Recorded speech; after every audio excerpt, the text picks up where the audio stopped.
안녕하세요. TV주치 신재원입니다. 네, 안녕하세요. 신미정입니다. 네, 요즘 뭐 100세 시대라고 얘기들을 많이 하는데요. 그만큼 얼마나 오래 사느냐보다는 얼만큼 잘 사느냐, 얼만큼 젊음을 유지하느냐, 이런 거에 좀 관심들을 많이 가지시는 것 같아요. 그렇습니다. 이 젊음을 유지하기 위해서는 그 무엇보다도 간 건강이 중요하다라는 얘기를 참 많이 들었는데요. 그래서 오늘 한의사 박재상 원장님과 함께 젊음과 간이 과연 어떤 영향이 있는지 함께 얘기 들어보도록 하겠습니다. 안녕하세요. 안녕하세요.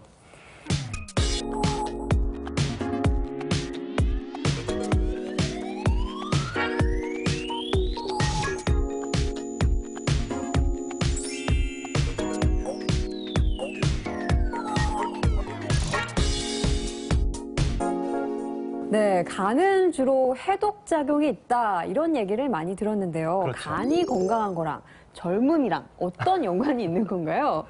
물론 해독작용도 중요하지만 네. 그보다 더 중요한 건 영양대사입니다. 아미노산이라든지 탄수화물이나 지방대사를 해서 인체에 영양을 이제 충분히 공급해주는 그런 역할을 해주는 겁니다. 그래서 이제 그 간이 좋아지면은 체력이나 어떤 기운이 왕성해서 젊어질 수 있는 느낌을 갖고 네. 간이 약해지면은 반대로 이제 체력이나 피로를 많이 다운이 돼서 피로를 많이 느끼게 되고 몸이 힘들게 되죠. 그래서 노화가 더 빨리 되게 됩니다. 대개 20, 30대의 간의 기능이 이제 피크로 가고요. 30에서 40세를 지나가면 이제 간의 기운이 약해지기 시작하기 때문에 그때부터 이제 노화가 된다고 보면 되겠습니다. 네, 그렇군요. 원장님 말씀 들어보니까 간이 굉장히 중요하죠. 네. 그래서 이제 뭐 몸이 천냥이면 뭐 간이 뭐 면장이다 뭐 이런 말도 좀 있는 것 맞습니다. 같은데 이 간에서 또 호르몬 여러 가지 호르몬들이 많이 대사가 되지 않습니까? 네, 각종 이제 여성 호르몬이나 남성 호르몬 같은 어떤 기초 물질들을 많이 합성을 시켜서 네. 뇌에 보내주기도 하고 이런 것들로 인해서 또 이제 젊음을 되찾기도 하게 되고 간혹 이제 갱년기를 지난 여성분들이 보약을 먹고 월경을 새로 한다 뭐 이런 말씀이 나누는데 이런 것들이 그런 원리죠. 특히나요, 이 동안의 가장 중요한 것 중에 하나가 피부가 탱탱한 거 아니겠습니까? 네. 그래서 간과 젊음이 영향이 있다고 하니까 혹시 간이 피부에는 어떤 영향을 미칠지 또 궁금합니다. 앞에서 말씀드린 것처럼 이제 간에 영양 혈액을 저장했다가 몸에 필요한 그 영양소를 각 부처에 보내주게 됩니다. 그때 이제 피부에도 이제 영양 혈액을 보내주어서 엘라스틱 파이버 같은 그런 성분이나 콜라겐의 어떤 원료라든지 이런 것들을 피부에 보내주게 되죠. 그러면 이제 더 피부는 탄력을 갖게 되고 상처가 나더라도 재생이 빨리 될 수 있습니다.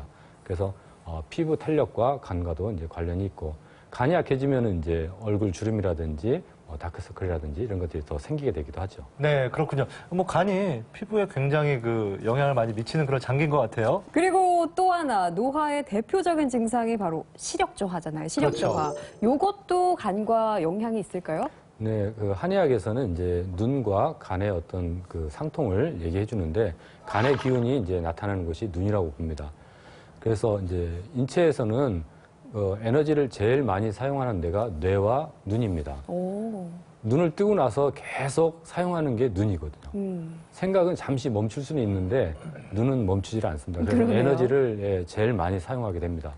그래서 에너지 공급이 끊임없이 해줘야 되는데 간이 피곤하거나 과로해서 영양분이 부족하거나 할 때는 눈이 쉽게 또 필요하게 되죠. 그래서 이제 노안이 온다든지 눈이 피로해서 눈을 자꾸 비빈다든지 이런 현상이 나타나게 되죠. 그리고 원장님 그 뭐 흔히 뭐 이런 선전도 있습니다만은 맞아요, 뭐, 맞아요. 뭐 간 때문이야 뭐 이런 선전 있지 않습니까? 그게 어떻게 보면 이제 왕성한 체력 이런 것들도 좀 간과 밀접한 연관이 있죠. 간의 기능이 좋아졌을 때는 체력과 면역력이 좋아지게 됩니다. 그러면은 이제 근육이라든지 어떤 기운이 왕성하게 되고 또 정력이나 이런 것도 좋아지게 되고 그다음에 이제 사람이 이제 체력이 좋아지면 겁이 안 나고 좀 당당해집니다. 심지어는 옛말에 이제 간이 부었다 이런 표현 하지 않습니까? 그렇네요. 겁없는 사람 보고 그런 현상이 이제 생기는 거죠. 그러나 이제 반대로 간이 약해지면은 반대로 체력이 떨어지고 피로를 자주 느끼고 질병에도 쉽게 노출이 되고 그다음에 짜증을 많이 냅니다. 간이 약한 분 특히 이제 특징이 짜증을 많이 내는 경우인데 우리가 이제 이런 사람들은 또 겁이 또 많아요. 간이 콩 하나만 해졌다 이런 말도 하지 않습니까? 그런 것처럼 또 겁이 많아지고 그래서 간이 좋아지면은 병에 걸렸어도 치료하는데 또 쉽게 치료할 수 있어요. 그러나 간이 나빠지면은 간단한 감기도 좀 오래 갈 수 있다는 겁니다. 그래서 간의 어떤 건강 관리가 인체를 이제 유지하는 데는 가장 중요하다고 볼 수 있습니다. 네, 그 말씀을 듣고 보니까 그 간과 관련된 그 속담이 상당히 많은 것 같아요. 많아요. 저 앞으로 간이 부은 사람이 되려고요. 네. 알면 알수록 참 손바닥만한 간이 어찌나 이렇게 중요한지 모르겠다는 생각이 드는데요. 이 스트레스에 지친 현대인들이 밤마다 숙면을 취하지 못해서 그게 또 하나의 스트레스가 되곤 하거든요. 이건 역시 간과 연관이 있다면서요? 네, 연관이 있습니다. 그 영양 혈액을 뇌에다 충분히 공급을 해주면 생각을 많이 하거나 피로가 와도 좀 견뎌내기가 쉬운데 뇌에 영양 공급을 잘 전달이 안 되고 부족하게 되면은 조그마한 일에도 짜증을 많이 내고 불안하고 예민해집니다. 그러면은 잠을 자다가도 작은 소리에 깨기도 하고 잠을 들려고 해도 잘 들지를 않습니다. 네. 그래서 그런 때는 충분히 휴식을 하면서 간의 기능을 도와주는 역할을 하는 약을 든다든지 어떤 음료수를 든다든지 차를 든다든지 이렇게 해서 안정을 시켜주면은 훨씬 더 회복이 빠르고 잠도 잘 잘 수 있습니다. 네. 우리 몸의 젊음을 책임지는 간에 대해서 자세하게 알아보고 있는데요. 굉장히 그 많은 것들이 간이 나빠지면 이렇게 발생을 하는군요. 맞습니다. 그러면 원장님, 이 간을 좀 건강하게 만들기 위해서는 좀 어떤 좀 생활 습관이 좀 필요할까요? 일단은 가장 중요한 게 간에서 영양분을 몸에 충분히 보내줘야 되니까 소화 흡수가 잘 되는 음식을 먹어야 됩니다. 대부분 어떤 분들은 이제 뭐를 먹으면 간에 좋냐 이렇게 또 여쭤보는 분들이 있어요. 근데 그게 중요한 게 아니라 뭐를 먹으면 간에 나쁜가를 먼저 생각하는 것도 중요합니다. 그리고 특히 이제 아침에 꼭 식사를 하라는 겁니다. 아침밥을 먹어라. 네, 그렇죠. 예를 들어서 우리가 이제 간을 인체 간의 역할을 사회적으로 비교를 할 때 한국은행으로 비교할 수 있습니다. 한국은행에서 이제 돈줄을 조절을 해서 중소은행이나 기업에다 이제 자금을 대가지고 경제가 원활하게 이제 보조를 해주지 않습니까? 네. 그런 것처럼 간도 인체 모든 조직에 영양 혈액을 보내줘서 조절을 합니다. 근데 그게 안 될 때는 모든 게 부도날 수도 있는 거죠. 그래서 이제 식이요법을 할 때 가장 중요한 게 아침을 먹어야 되는 거고. 근데 이제 은행이 예를 들어서 아침에는 문을 안 열고 점심 때 문을 열었다. 그럼 경제가 어떻게 돌아가겠나요? 잘 안 돌아가죠. 그렇네요. 마찬가지 인체도 그렇습니다. 그래서 아침밥을 먹은 아이들이 성적도 좋고 머리 회전도 좋습니다. 그래서 아침밥을 꼭 먹는 게 좋고 그다음에 튀긴 음식이라든지 간에 부담되는 자극이 강한 음식, 뭐 술이나 담배는 물론이고요. 그 너무 매운 음식 이런 것들도 간에 해로우니까 들지 않는 게 좋습니다. 그리고 이제 과로도 사실은 하나의 큰 역할을 합니다.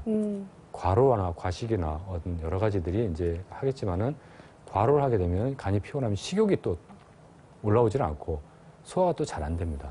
그래서 그런 것들을 좀 주의하는 게 좋겠습니다. 이 간과 음식 얘기를 해서 생각이 나는 건데요.